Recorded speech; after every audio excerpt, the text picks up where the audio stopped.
Alors pour quelles raisons? Pour quelle raison? Eh bien parce que déjà ce dispositif tel qu'il est présenté vient compliquer vraiment l'accès aux soins finalement, alors qu'on pourrait penser le contraire. Mais il le complique puisqu'il rend le parcours d'accès aux soins vraiment épuisant, voire maltraitant pour le patient. Et ensuite, c'est aussi très difficile derrière pour le psychologue de réussir à vivre avec aujourd'hui les sommes proposées par ce dispositif. Donc, quand vous parlez d'un dispositif dégradant et alourdi, j'imagine que vous parlez du médecin traitant, du fait que maintenant, pour bénéficier du remboursement des séances, il va falloir passer par un médecin traitant. Pourquoi ça, c'est un problème selon vous? C'est un problème selon moi parce que déjà, le médecin traitant aujourd'hui, on va dire pour un rhume, des fois ça peut être compliqué d'en rencontrer un. Donc là déjà, ça rajoute un peu de temps entre le moment où on sent qu'on a le besoin d'aller consulter un psychologue et le temps où on a enfin accès au psychologue. Ça ajoute aussi des soucis du côté de la confidentialité, puisque finalement maintenant on est obligé en fait de dire à deux personnes différentes qu'on a besoin de consulter un psychologue. Et puis à côté de ça, en fait, donc le patient doit aller chez le médecin. Ensuite, le médecin lui fait une ordonnance pour le renvoyer vers un psychologue. Le psychologue établit là à ce moment-là un bilan. Le patient est renvoyé chez le médecin avec ce bilan. À partir de là, il a des consultations entre 3 à 10 consultations. Je vous ai entendu dire 8, mais c'est 3 à 10 consultations chez un psychologue. Et puis du coup, 3 à 10 consultations qui durent 30 minutes en fait. Donc 30 minutes, en 30 minutes, j'ai envie de vous dire, on n'a pas vraiment le temps d'accompagner qui que ce soit. Ce n'est pas de la thérapie, ce serait peut-être du soutien psychologique, mais ce n'est pas de la thérapie. Est-ce qu'on peut quand même dire que 30 minutes, certes, c'est court, mais c'est mieux que rien? Je crois que ça, c'est une question qu'il faut poser aux patients aussi.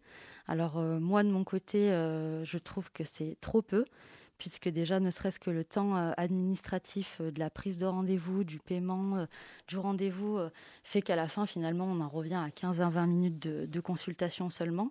Donc, et puis après, du côté des patients, même si voilà, je ne vais pas parler nécessairement en leur nom, mais j'ai quand même demandé à mes patients de me faire un retour à ce sujet.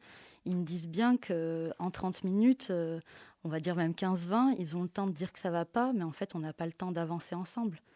Et puis, voilà, 15 à 20 minutes, c'est pas possible, quoi. Enfin, je veux dire, le temps de créer cette alliance thérapeutique, de se faire confiance, finalement, ces 3 à 10 séances, elles sont vraiment pas suffisantes du tout. Donc selon vous, ça reviendrait à faire un peu du travail à la chaîne, c'est ça? C'est ça, c'est totalement ça. C'est du travail à la chaîne. Donc, et puis, j'ai envie de vous dire, pour réussir après à s'en sortir, nous, du côté des psychologues, financièrement, ça veut dire qu'on va devoir recevoir 15 patients par jour. 15 patients par jour, si des collègues en sont capables, eh bien, un chapeau. Mais moi, en tout cas, je n'ai pas la même disponibilité psychique pour 5 personnes et pour 15 personnes. Donc, comme j'ai envie de continuer à aimer mon métier, je ne peux pas recevoir 15 personnes par jour, c'est pas possible. Hmm. Est-ce que vous entendez que, par exemple, pour des psys qui viennent de s'installer, ça peut être quand même un début de rentrée d'argent? Ça peut être un début de rentrée d'argent, mais ils vont vite se rendre compte que finalement, ils gagneront rien du tout parce que cet argent va tout juste leur permettre de payer leur loyer. Sauf qu'un psychologue, quand il a un cabinet, il paye pas seulement son loyer. Bon, déjà, il sort un salaire, évidemment. Et à côté de ça, il paye un superviseur, il paye des formations, il paye une mutuelle, comme tout le monde, j'ai envie de dire, une assurance pour son cabinet. Donc, ça peut paraître alléchant, mais c'est vraiment pas du tout suffisant, quoi. Hmm. Oui, donc on entend avec vous, Nawel Benjabala, que cette mesure ne vous convient pas, au moins que vous la nuancez. Mais il y en a tout de même certains qui trouvent que c'est une bonne idée, et c'est le cas de Pauline. Je vais chez les psys depuis 1 an et demi, 2 ans. Je fais 4 séances de psy par mois, à 55 € la séance. Donc, ce qui fait 220 € par mois, donc ce qui est un énorme budget parce que je suis étudiante et que je ne peux pas me le payer moi-même. Donc, je trouve que c'est une décision qui est vraiment très bien, que ce soit pour les étudiants ou pour les personnes un peu plus âgées, parce que je pense que certaines personnes ne peuvent pas se permettre de dépenser autant d'argent dans des soins pareils. Et pourtant, c'est des soins aussi importants que les soins chez le médecin généraliste. Donc on peut aussi se dire que le remboursement des consultations, ça va potentiellement permettre à des gens qui n'en ont pas les moyens de pousser la porte des cabinets de psychologues parce que c'est des tarifs qui vont de 50, 70, peut-être plus. Et là, comme elle le dit, c'est à 4 fois par mois, ça fait quand même un budget conséquent. C'est sûr, c'est un budget conséquent, mais du coup, je me demande si en poussant la porte des cabinets de psychologues qui voudront bien participer à ce dispositif, est-ce que finalement le patient ira pas en fait un peu plus mal encore en étant mal pris en charge?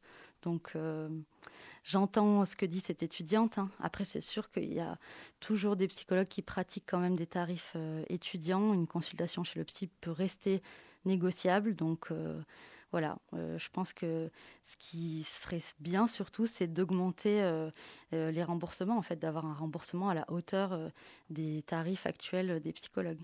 C'est votre cas, vous faites des tarifs étudiants ?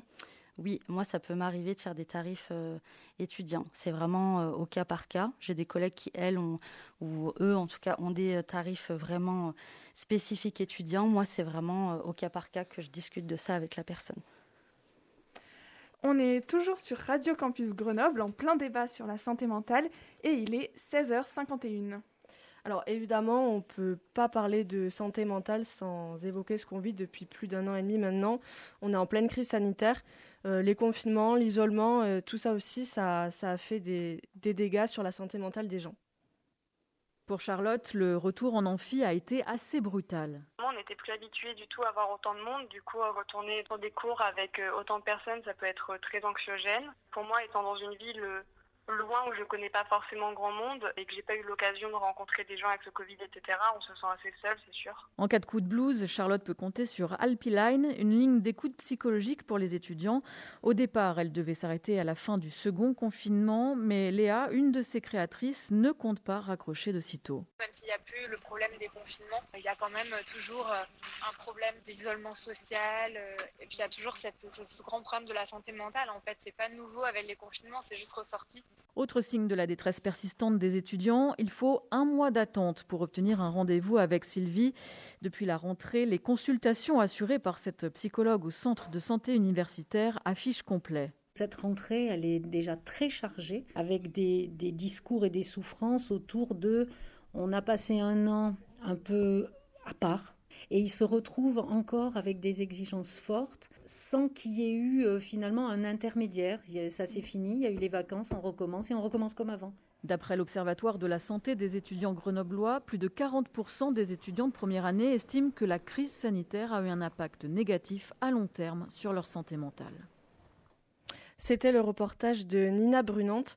Donc 19% des Français se disent anxieux, c'est 6 points de plus qu'avant la pandémie, d'après l'enquête Coviprev qui suit l'évolution des comportements et la santé mentale des Français pendant la période d'épidémie de Covid-19. 9% des Français aussi ont des pensées suicidaires. Est-ce que c'est quelque chose que vous avez constaté, Nawel Benjabala ? Oui, tout à fait. Moi, c'est quelque chose que j'ai constaté dans mon exercice en libéral, puisque ça fait 1 an et demi maintenant que je suis en libéral. Avant ça, j'étais en institution. Et c'est vrai que j'ai rencontré beaucoup de personnes qui sont venues consulter pour la première fois un psychologue suite au confinement et suite à tous les effets de la crise sanitaire. Est-ce que les personnes les plus fragiles psychologiquement ont été encore davantage fragilisées aussi ? Oui, je pense que c'est vraiment venu renforcer des troubles, ou en tout cas des personnes qui avaient des, entre guillemets, atteintes légères, on va dire, et qui aujourd'hui, pour certaines, n'arrivent plus du tout à sortir de chez elles. Donc effectivement, c'est venu renforcer tout ça. On arrive à la fin de ce dossier. Merci à vous, Nawel Benjabala, d'être venu répondre à nos questions. On rappelle, vous êtes psychologue clinicienne à Grenoble. Merci beaucoup. Microcité, en direct jusqu'à 17h. Il est 16h54 sur Radio Campus 90.8. Pour la suite de cette émission de Microcité, on vous emmène faire un peu de couture, mais attention, pas n'importe où. Faire un brunch entre amis ou rapiécer un jean, et si tout cela était possible au même endroit. À Grenoble, ce lieu existe. Il y a 3 ans, Audrey a imaginé un endroit atypique où consommer autrement tout en mélangeant gourmandise et créativité était possible. Léa Bouvet est allée faire un tour au thé à coudre. Et voilà, 14h, fin de service pour Audrey qui encaisse les derniers clients tout en préparant les cafés.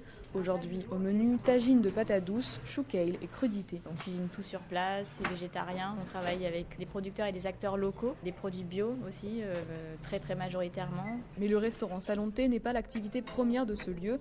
Il est venu ajouter un peu de convivialité à un atelier de couture.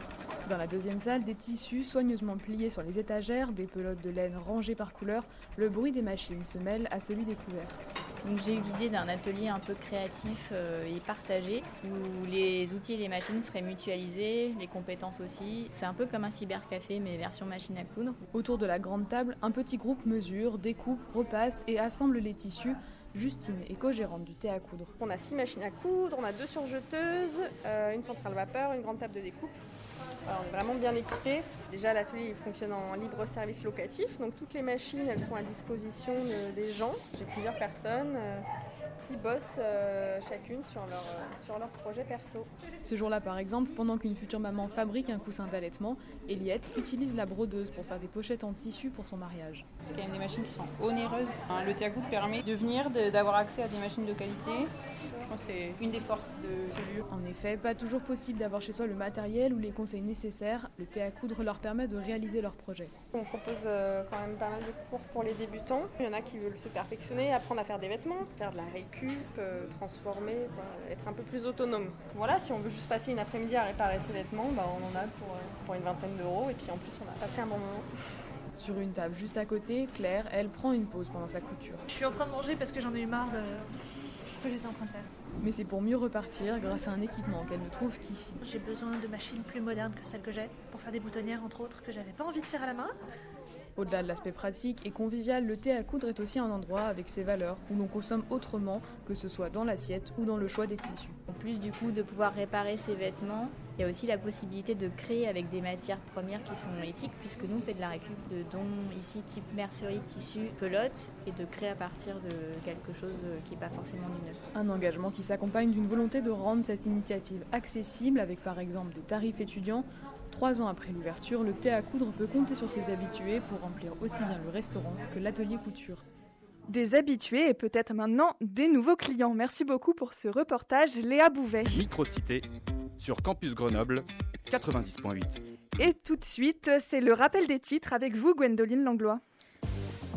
C'est l'un des plus vieux cold case français. Le grêlé a été identifié grâce à des prélèvements ADN. Il s'agit de François Vérove, un ex-gendarme qui s'est suicidé il y a 2 jours. Il est accusé d'avoir commis plusieurs meurtres et viols à la fin des années 80.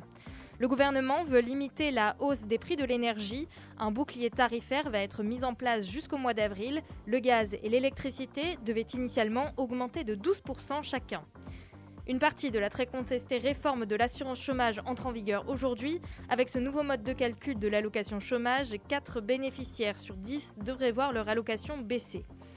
Enfin, des perturbations sont à prévoir ce week-end. Le temps sera voilé samedi sur la côte ouest, tandis que le quart sud de lui devrait profiter d'un grand soleil. Mais ça ne durera pas. Dimanche, de fortes pluies remonteront de la Méditerranée. La chaîne météo évoque même de probables inondations dans la vallée du Rhône. Le temps sera donc bien automnal pour ce premier week-end. Merci Gwendoline pour cette piqûre de rappel.